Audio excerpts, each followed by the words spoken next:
Let's get physical. It's Jordan here, back again with this week's update on all the physical releases coming to the Switch, 12th of December until the 16th, Monday to Friday. Let's take a look. Crisis Core Final Fantasy VII Reunion is releasing this week at retail. Wow, where did this come from?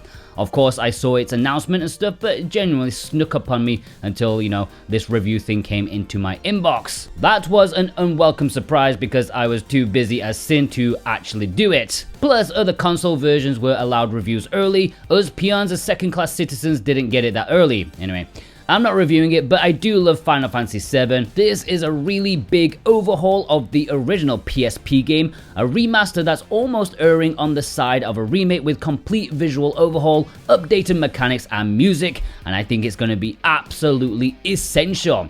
And our executive producers agree because Punky Dooster, Precision Plague, Dane Wilkinson, Issa, Thorn Metal Luna, God of Resin, Robotech, Jonathan Rumor, and our new executive Totally Grateful have chosen this as their pick of the week.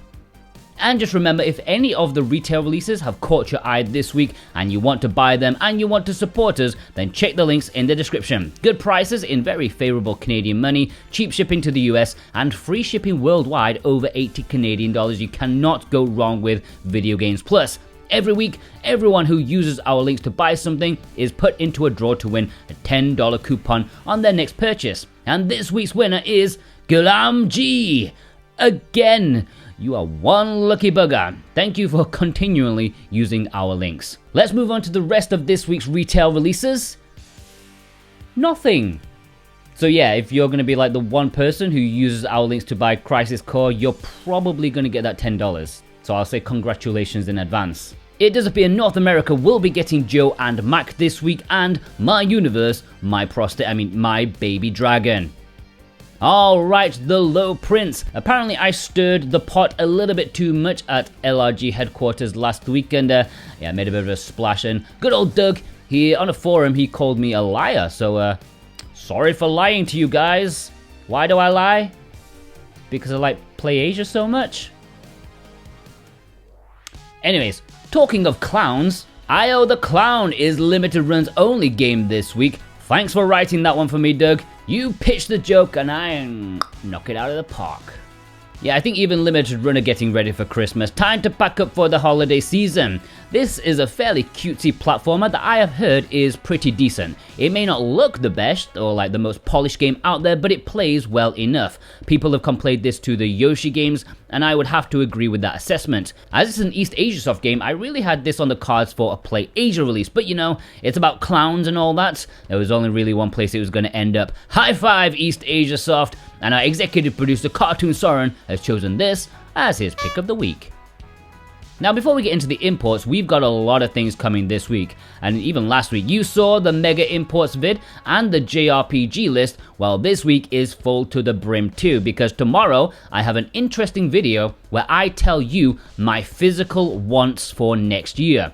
Games I want on the Switch physically in 2023, and I hope you can be there to watch it. It's an experimental video. I don't know if it's going to go down well or not. I have no idea if people are going to be interested, but it is a sponsored video. There's a sponsor on there, so it would be nice if a few of you could watch it to save my embarrassment as they ask for their money back. But I think you will enjoy it because, and if you do, I would consider doing it a few times a year, maybe 2 or 3 times. So yeah, please watch that tomorrow and let me know if you enjoy it. We've also got Your Game of the Year 2022. That's coming. You know what else is coming? Upcoming imports, and Juan told me that he's working on a video that's not bargains. I sent him a nice list and a video idea, and hopefully he's badgering away at it. Maybe it'll be this week or the week after. I'll not spoil what the topic is, but it is going to be an interesting one. And finally, my Patreon will be getting a look at Suikoden 2, a giant retrospective. Yeah, it's only going to be on my personal Patreon for the time being because YouTube and my new channel, shall we say, they had a falling out. Yeah, they took ad revenue off, like literally a couple of weeks after I just earned it. Some really frustrating admin issues means that I can't earn any ad money from such a huge amount of work, so I'm waiting until that is fixed, hopefully in like a month or 2. Then it will be on YouTube. But anyways, Suikoden 2 should be on my Patreon, maybe not this week, but next week for sure. I don't want to link that here because I don't want to cross the line, but if you head over to my channel, you will find it if you want to support me. I recently lowered the tier prices. Okay, the imports. We're heading there now. We're heading into Play Asia territory. If you want to import any of the games shown here, then please consider using the links in the description. Play Asia is still the #1 way to support us. They're a great company who have supported SwitchWatch throughout its life, pretty much. And yeah, this series would not exist without them, and you, of course. And if you click our links and buy something, in return, you can also get a lovely 5% off with our current discount code, SWTV5. That's going to end in at the end of December, and I think, well, I'm going to apply for the next code to be SW2023. So yeah, remember that if you're watching in January for whatever reason. Aviary Attorney Definitive Edition is getting a physical release in both Japan and Asia with English. I know a lot of people are rather hyped about this, finally getting its physical release after so long. It's basically Ace Attorney, but with birds, and dressed as 18th century Frenchmen, which is weird because who wants to dress as a Frenchman? It's glorious, weird, and you probably think it's just overly dumb, but it genuinely works and is really very charming. It's a good game and one worth owning physically. I know many of you pre-ordered the Japanese version, but as I said, there's going to be a Southeast Asian version that has an English cover art, but sadly, it doesn't seem to be on Play Asia at this time, so we'll have to see about that. And our executive producers, Parsnip Coffee, Elissa, Viz, Brent McLean, and Jennifer M, they're excited because it's their pick of the week.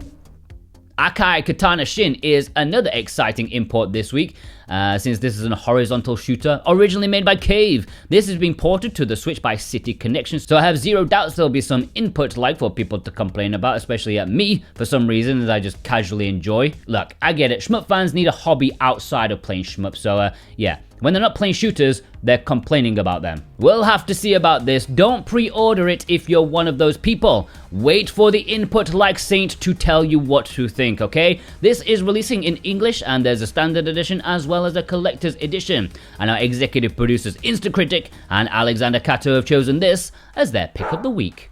The Bass Fishing is also releasing in English in Japan this week. Are you all about that bass? About that bass? Well, The Bass Fishing has got more bass up the ass than one could need. And just like that anus, I've stretched this joke too many times in too many videos. It's an import exclusive, and our executive producers JCross7776 and they have chosen this as their pick of the week. Ishu, Saikyou, Zukan Battle Colosseum is probably a pile of shite, but why am I ridiculously excited to play this? Look, it doesn't have English. It does not have English, but is that going to stop me from making animals beat the crap out of each other? Hell no! It looks like Monster Rancher, but with real animals. I really hope there's gambling mechanics and ways to enter your real credit card details. That would just top it off. Proper cockfights. Should I review this? Probably not. I'm just so busy. I'm tired. And in Japan, they've also still got way more stuff up there. Many of them have English, but we already have those already, and the ones we don't have English. It's just a sad state of affairs. Alright, it's time for the spotlight. Firstly, me. I was supposed to show off something from Pix and Love, but due to that, that whole COVID thing still happening in China, you may have heard of it, not sure. But yeah, the post is completely backed up. So I can't show you what they sent to me yet, maybe next week, but do not worry because I've still got plenty to show off to you guys. Another Red Art Games release, and aside from their big hitters like the upcoming Demon Gaze and Yuden Chronicle Rising, perhaps the one I've always been most excited about is Croixleur Sigma. I'm pretty sure they only published this because it sounds a bit French, but there are worse ways to choose a game. This is sort of an arcade action arena brawler as you take on waves of enemies with simple but addictive hack and slash gameplay. It is simple, but a lot of fun. Easy to pick up and play anytime, but it does offer a challenge, and of course, it has that cute anime overlay which makes it better than those that don't have it. There are lots of things to unlock, plenty of modes to get stuck into. Don't go into this expecting a grand adventure. It is very much an arcade game, so you won't be seeing much outside of the battle arena. So yeah, know what you're getting into and you'll have a really nice time. This is one of my favorite releases from Red Art Games. You know they often have like decent platformers and stuff, but when they go full Asian, that's more my bag. And good news, this is complete on cartridge, no updates. And if you want to bag this for yourself, then please consider purchasing it with the link in the description. Check out our links. If you click our links and support us, you can also get 10% off anything from redartgames.com with our code SWatch10. Alright, on to you lot. Choco Loco James got in River City Girls 1 and 2 double pack. Always a bonus when you live not far from Japan. Please check out my review if you have the time. If you love the first game, you'll love this. No More Faux, I hope I said your name correctly. They got in these games. Croixleur, anyone remember that one? I think it was super early, like in this year, but I've forgotten all about it. Vast Neon got in these games, very nicely Heidelberg, which I think I finally learned to spell. I hope you enjoy it. And I have to say, I really love the Tetris effect cover, it's very wondrous. Felix got in a bunch of games, including their first ever import apparently, the super obscure Rhythmic Runner Rolling Sky Collection. That wouldn't be first on everyone's list, but that is a real deep cut. Our man in Japan, executive producer Vei, was very productive this week, picking up some lovely imports like Witch on the Holy Night, Samurai Maiden, which for some reason our review got 50,000 views. Reminds me of the good old days when, reviews used to do well. Psych Villain, thanks for the donation, picking up 2 recent releases, I guess 3, but they're basically the same. My Daughter's Pokemon Violet finally arrived and I was surprised to see it's an Australian version, which I think is the first in my collection. Executive producer Cartoon Soren picked up a game I missed, Encodia. Why did I miss it? Well, it's one of those that had like a placeholder date for quite a while, and then when it didn't, it just disappeared and I didn't notice. So yeah, I believe this is European only. Ashura G got in these with Gato Roboto. I do wonder how many people will take up the offer of a replacement cartridge. Will you? Radio to Rancid got in a very cultured release. There is no English before you ask, but when there are boobs, are there really any language barriers? Nintendo Gamer Gal, thanks for using our links on Video Games Plus to pick up some of these. A nice bit of swag. Pre-order bonuses are always welcome. Bunny Bear picked up these games. I'm actually quite surprised, but Fire Emblem Warriors will be making appearance in your Game of the Year list. It is a good game for sure, but I've just never really seen people talking about it. That's why it's a surprise. Needless Dragon got in these games, picking up Kirby, which I'm also getting my daughter for Christmas. She knows what Kirby is, but doesn't know like where he's from. She doesn't know like he's a game character. Yeah, I'm going to be playing this with her if it arrives before Christmas. For Retro Sake sent in this photo showing off some nice Play Asia purchases. Yeah, Play Asia also got stock of a handful of Red Hot Games releases, as you can see at the top. Not a bad way to grab them if you're also ordering other games as well. Burai Morian picked up Poison Control, a pre-owned copy. This isn't like ridiculously expensive in the US or anything, but it ain't cheap either, so that's a good price. Movie Star Kitten got in some excellent games. If only those Yokai Watch games had English, that would be great. Kano showed off Heidelberg in the actual city of Heidelberg. I'm not sure if I can trust that, however, since I don't see any flying skulls or zombies. Very suspect. Probably photoshopped. Mickey McFlynn sent in this photo showing off Aragami 2, which I found out has online co-op, which sounds like it could work really well as a stealth ninja game. KJ sent in this photo showing off the innards of Code of Princess, probably part of the restock they had over on Video Games Plus. Apparently, they will be getting more in the future. Executive producer God of Resin got in this photo showing off a triple pack of Super Rare, as always, and that giant box edition of Japanese Isaac, the new release. What is in that thing? It's huge. Black Star sent in this photo showing off a nice helping of Cotton, although I think Cotton 100% is feeling somewhat left out, the poor thing. Silver House got in a nice culinary VN in Miracle Snack Shop, Play Asia's very first exclusive published by themselves. I know they are readying up to announce their third release, and it is a pretty interesting one. Lord Vapor sent in this photo showing off, oh look, Cotton 100%, not feeling left out anymore. Starvey picked up this bunch of games. I don't know if you've seen the Outbound Ghost controversy, but basically the console versions are broken beyond belief, much to the dismay of the developer. The publisher, Merge Games, went ahead and released it regardless, and has also been very, very shitey towards the developer, leaving him completely out of the loop and not able to have any control over his game. Sad times. Executive producer Ilissa got in the Dragon Quest Treasures, which looks very accessible. Yeah, maybe a good way to get into the franchise. I've heard nothing but good things about it, and hopefully I can give it a shot sometime. Executive producer Instacritic had a mild week, at least for their usual hauls. Still sad there's no easy way for me to get double Dragon Neon. I'd have bought that at retail for sure. Visipon sent in this photo showing off the reprint of Butterfly something. I can't bother to check out the proper title. This reprint added English. Lovely. And of course, how can one say no to Samurai Maiden? A surprisingly good hack and slash, despite the amount of people saying it's unplayable because they changed the age of the characters in the localization to make them older, and yeah, you can't look under their skirts in the camera mode. Yeah, they want them to be definitely underage and look at their knickers. Just think about that for a second.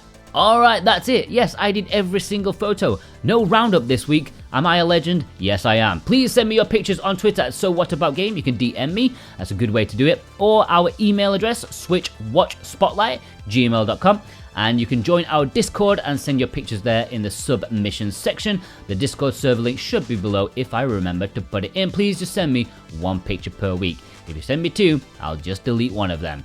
Okay, I hope you enjoyed this rather mild episode of Let's Get Physical. Special thanks, as always, to our executive producers, Dane Wilkinson, God of Resin, Boombox, Brett McLean, Jonathan Rumor, Santa Tartaruga, Alexander Cato, JCross7776, Elissa, Punkidusta, Cartoon Soren, Robotech, Z, Raven Knight, Thorn Metal Luna, Parsnip Coffee, Issa, V, Mental Traveler, Grant Cert, Viz, Jennifer M, Instacritic, Precision Plague, Kadacha, Hosgolo, and our new executive, Totally Grateful. Thank you ever so much for your support, plus you watching right now. Yeah, I don't know why my voice just went weird, but it did. If you're watching right now, what a legend you are. If you watched all the way through, please leave me a clown emoji in the comments, because, yeah, you know, Ayo the Clown, not somebody else, of course not. Please go check out some of our other stuff. Remember, tomorrow, go watch my Dream Physicals for 2023. I've chosen 10 games I want on the Switch physically next year, okay? It's more like an experimental video. We also had Mega Imports vid last week. We got upcoming imports this week, Your Game of the Year edition, and yeah, JRPG and loads of stuff. So many things, my god. And yeah, a bit more Jordan. You won't find my Suikoden 2 video there yet, but it will be on my Patreon, and it will be on YouTube later. Anyway, see you later. Bye.